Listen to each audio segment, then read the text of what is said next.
উপদেষ্টা পরিষদ বৈঠকে গণভোট অধ্যাদেশ অনুমোদন, কালকের মধ্যে গেজেট প্রকাশ জানালেন আইন উপদেষ্টা।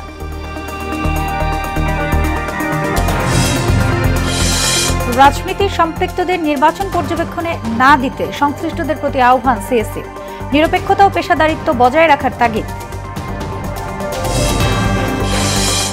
গণতন্ত্র উত্তরণে সুষ্ঠু নির্বাচন পরিবেশ তৈরি হয়েছে, ঠাকুরগাঁয়ে মির্জা ফখরুল। জাতীয়তাবাদী শক্তির ঐক্য অটুট রাখার আহ্বান। এবং চট্টগ্রাম বন্দর পরিচালনায় চুক্তির বিষয়ে রিট শুনানি শেষ, রায় ৪ ডিসেম্বর। চুক্তির এখতিয়ার নিয়ে দুপক্ষের আইনজীবীদের মতবিরোধ।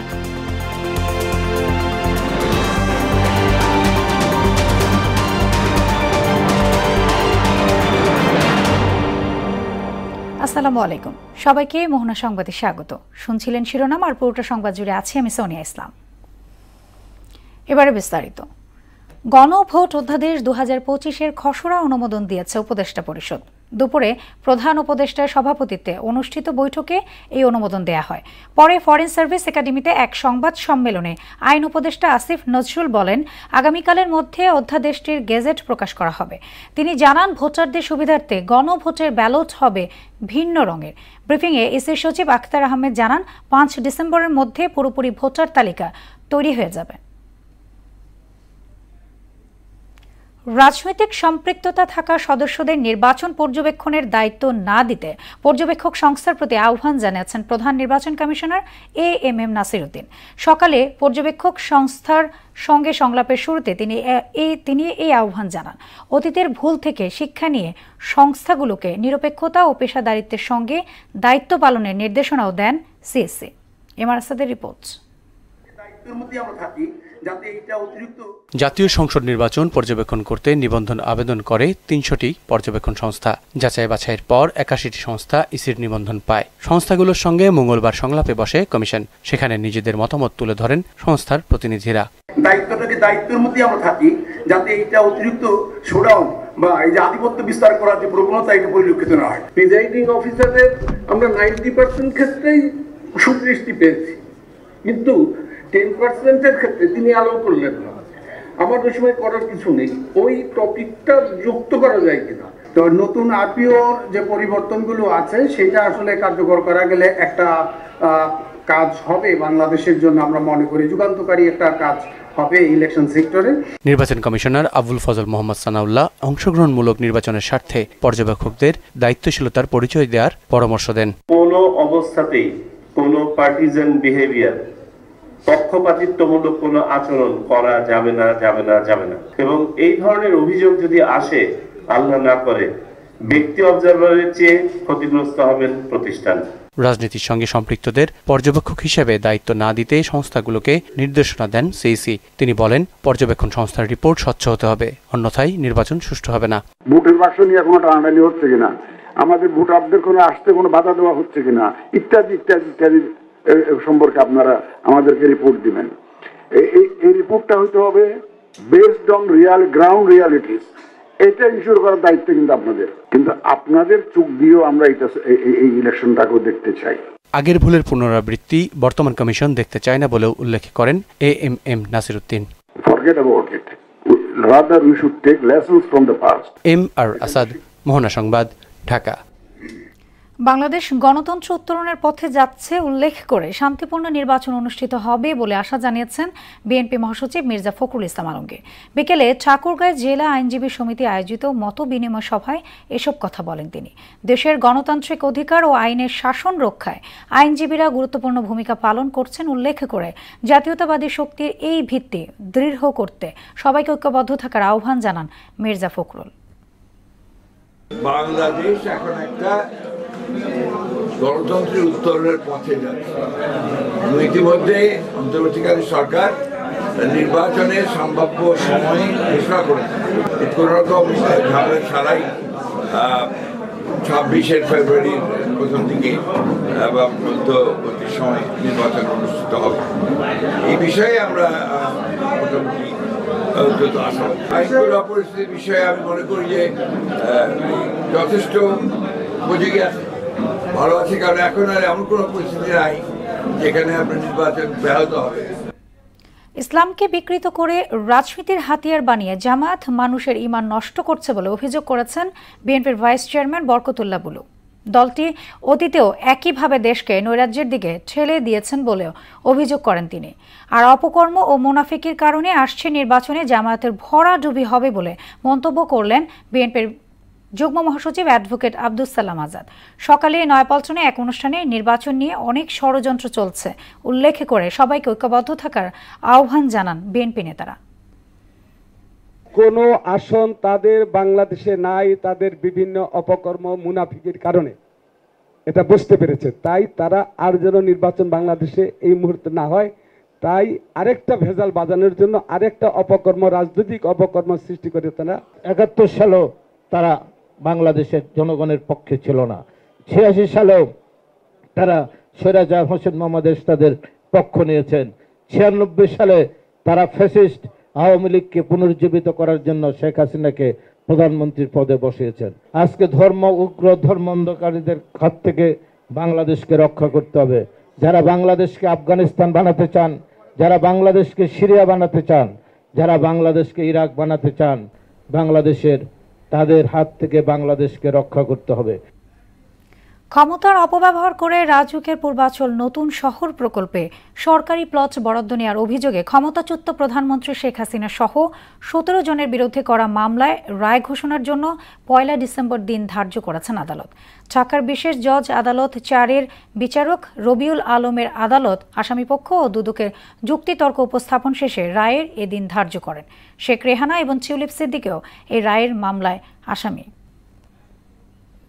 কুষ্টিয়ায় ৬ জনকে হত্যাসহ মানবতা বিরোধী অপরাধের মামলায় আওয়ামী লীগের যুগ্ম সাধারণ সম্পাদক মাহবুবুল আলম হানিফ সহ ৪ জনের বিরুদ্ধে প্রথম সাক্ষীর সাক্ষ্য গ্রহণ হবে ৮ ডিসেম্বর। মঙ্গলবার আন্তর্জাতিক অপরাধ ট্রাইব্যুনাল ২-এ সূচনা বক্তব্য উপস্থাপন করেন প্রসিকিউটর মিজানুল ইসলাম। সূচনা বক্তব্যে এই মামলায় ৬ জনকে হত্যায় নির্দেশদাতা হিসেবে তাদের জড়িত থাকার পটভূমি তুলে ধরা হয়। এই মামলায় মোট সাক্ষী ৩৮ জন। এদিকে ট্রাইব্যুনাল ১-এ রামপুরায় কার্নিশে ঝুলে থাকা আমির হোসেনকে গুলি ও ২ জনকে হত্যার ঘটনায় মানবতা বিরোধী অপরাধ মামলার সাক্ষ্য গ্রহণ অনুষ্ঠিত হয়। সাক্ষী মোট হচ্ছে ৩৮ জন, তার মধ্যে শহীদ পরিবারের সাক্ষী হচ্ছে ৮ জন, প্রত্যক্ষদর্শী সাক্ষী ৮ জন, আহত সাক্ষী ৮ জন, আন্দোলনে অংশগ্রহণকারী ৮ জন, পুলিশ হচ্ছে ১ জন, সাংবাদিক ১ জন, জব্দ তালিকার সাক্ষী ২ জন, বিশেষজ্ঞ সাক্ষী ২ জন, বিশেষ তদন্তকারী কর্মকর্তা ১ জন আর তদন্তকারী কর্মকর্তা ১ জন। এছাড়াও আমরা যে সমস্ত সাক্ষ্য প্রমাণ ট্রাইব্যুনালে উপস্থাপন করব তার মধ্যে অডিও ক্লিপস আছে, ভিডিও ক্লিপস আছে, বিশেষজ্ঞ রিপোর্ট আছে, ফরেনসিক রিপোর্ট আছে। চট্টগ্রাম বন্দরের নিউ মোরিং কন্টেইনার টার্মিনাল পরিচালনায় বিদেশি কোম্পানির সঙ্গে চুক্তি সম্পর্কিত প্রক্রিয়া নিয়ে করা রিট আবেদনের বিষয়ে ৪ ডিসেম্বর রায় দেবেন হাইকোর্ট। রিটকারী আইনজীবী বলেন, এই ধরনের চুক্তি করার মতো আইনগত অধিকার অন্তর্বর্তী সরকারের নেই, যদিও অ্যাটর্নি জেনারেল জানান এটি বর্তমান সরকারের এখতিয়ারভুক্ত। সুরাইমুনির রিপোর্ট।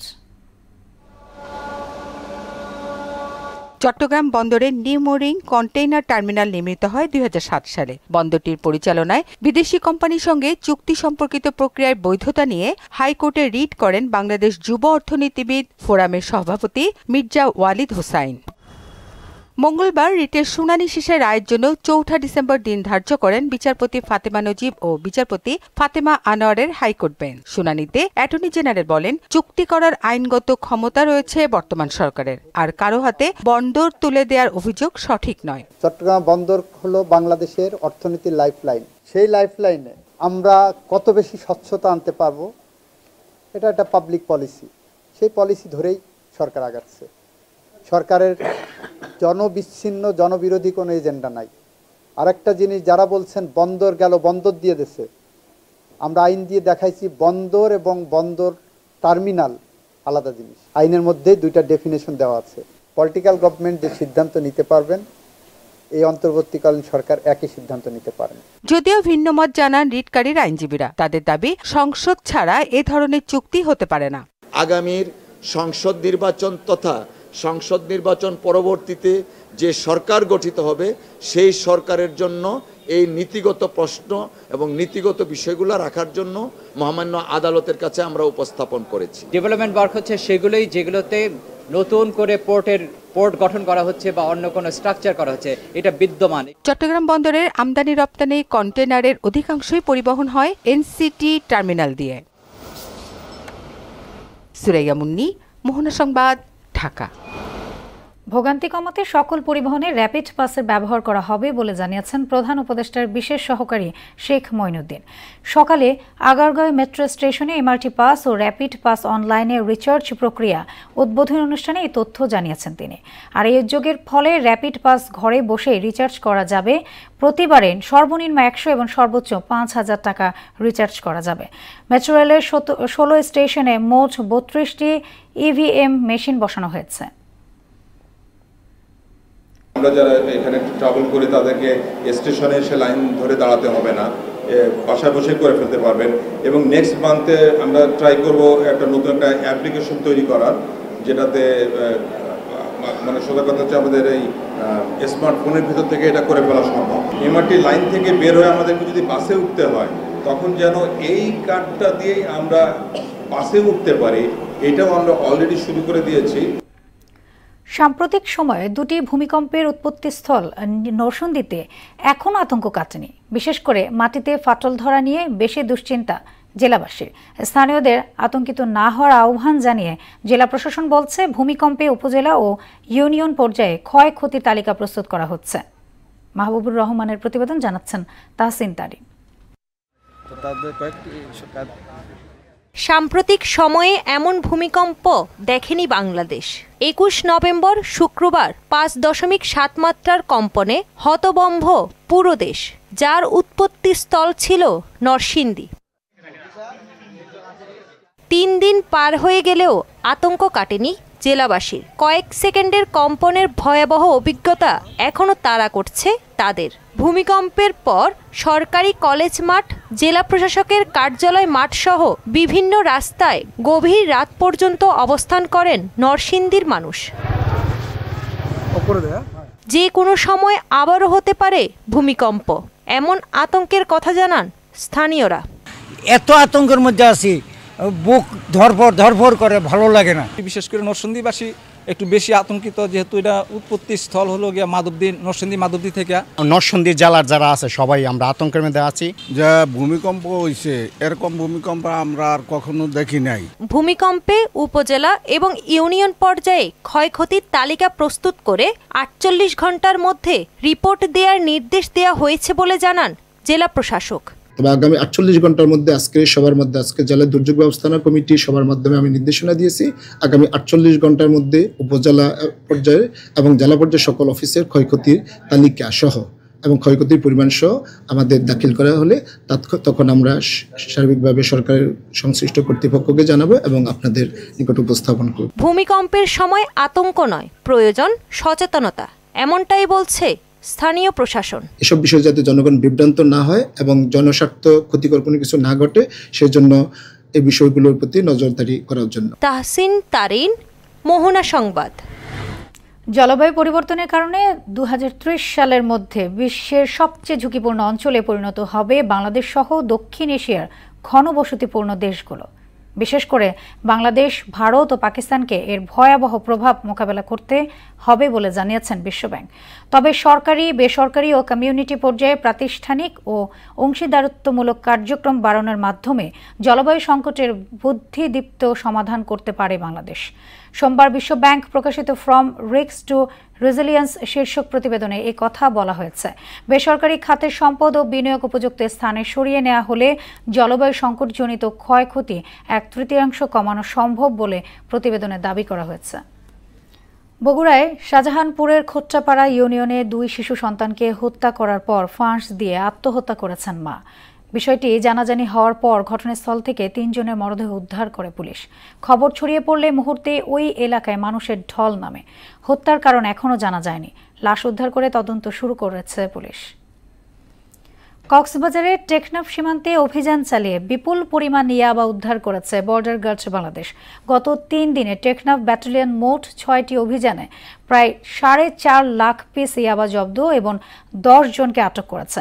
বিজিবির অধিনায়ক লেফটেন্যান্ট কর্নেল আশিকুর রহমান বিষয়টি নিশ্চিত করেছেন। আটক ব্যক্তি ও জব্দকৃত মাদক টেকনাফ মডেল থানায় হস্তান্তরের প্রক্রিয়া চলছে।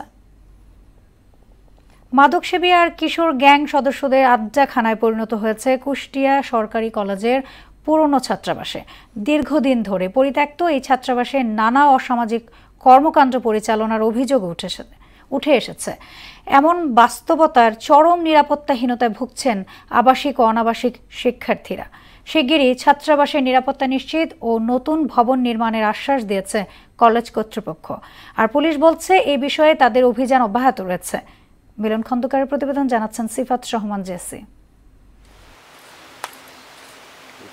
কুষ্টিয়া সরকারি কলেজের পরিত্যক্ত ছাত্রাবাসে দিনে দুপুরে মাদক সেবন সহ নানা অসামাজিক কর্মকাণ্ড সংঘটিত হচ্ছে। পরিত্যক্ত অবস্থায় পড়ে থাকায় তা কিশোর গ্যাং ও মাদক সেবীদের আড্ডাখানায় পরিণত হয়েছে। কুষ্টিয়া সরকারি কলেজে প্রায় ২৭,০০০ শিক্ষার্থী অধ্যয়নরত রয়েছেন।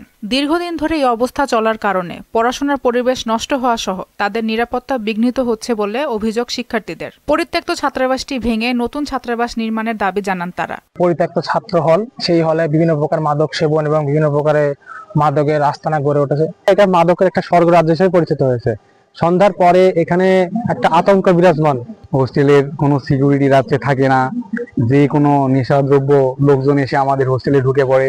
আমাদের যদি সিট বরাদ্দ হতো কিছু, তাহলে আমাদের অনেক সুযোগ সুবিধা হতো। পুরাতন বিল্ডিং গুলো ভেঙে যদি নতুন বিল্ডিং করা যায় ছাত্রাবাস, তাহলে ছেলেদের বা পুরো কলেজের যারা বহিরাগত অনেক দূর থেকে পড়াশোনা করতে আসে তাদেরও উপকার হবে। পুরনো হোস্টেলে মাদকসেবীদের আনাগোনার বিষয়টি স্বীকার করে কুষ্টিয়া কলেজের অধ্যক্ষ জানান, শিক্ষার্থীদের নিরাপত্তায় দ্রুত পদক্ষেপ নেওয়া হবে।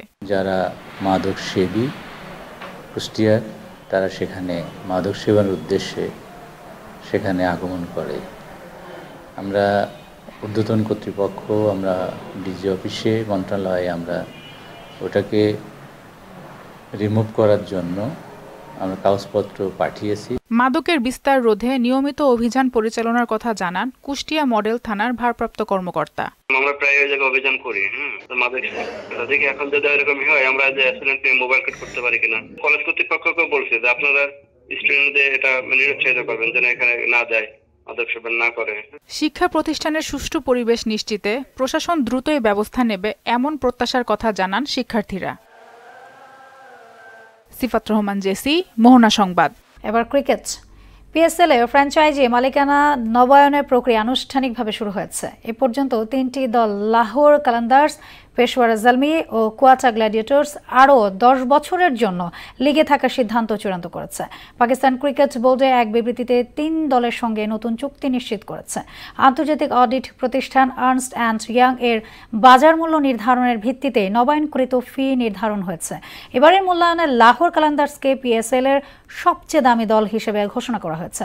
কালান্দার্সের বার্ষিক মূল্য দাঁড়িয়েছে প্রায় ৯৮০ মিলিয়ন রুপি, যা পিএসএল এর ইতিহাসে নতুন রেকর্ড। শেষ করব মোহনা সংবাদ, যাবার আগে শিরোনামগুলো আরও একবার।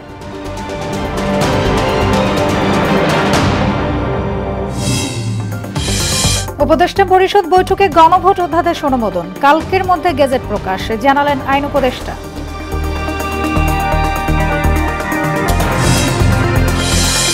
রাজনীতি সম্পৃক্তদের নির্বাচন পর্যবেক্ষণে না দিতে সংশ্লিষ্টদের প্রতি আহ্বান সিএসসি, নিরপেক্ষতা ও পেশাদারিত্ব বজায় রাখার তাগিদ। গণতন্ত্র উত্তরণে সুষ্ঠু নির্বাচনী পরিবেশ তৈরি হয়েছে, ঠাকুরগাঁয়ের মির্জা ফখরুল। জাতীয়তাবাদী শক্তির ঐক্য অটুট রাখার আহ্বান। এবং চট্টগ্রাম বন্দর পরিচালনায় চুক্তির বিষয়ে রিট শুনানি শেষ, রায় ৪ ডিসেম্বর। চুক্তির এখতিয়ার নিয়ে দুপক্ষের আইনজীবীদের মতবিরোধ। এই ছিল মোহনা সংবাদ। পরবর্তী সংবাদ রাত ৯টায়। এর আগে সন্ধ্যা ৭টায় দেখবেন সংবাদ এক নজরে। মোহনার সবশেষ খবর জানতে ভিজিট করুন www.mohana.tv। সংবাদ দেখতে পারেন ফেসবুক, ইউটিউবে। এতক্ষণ সঙ্গে থাকার জন্য ধন্যবাদ সবাইকে।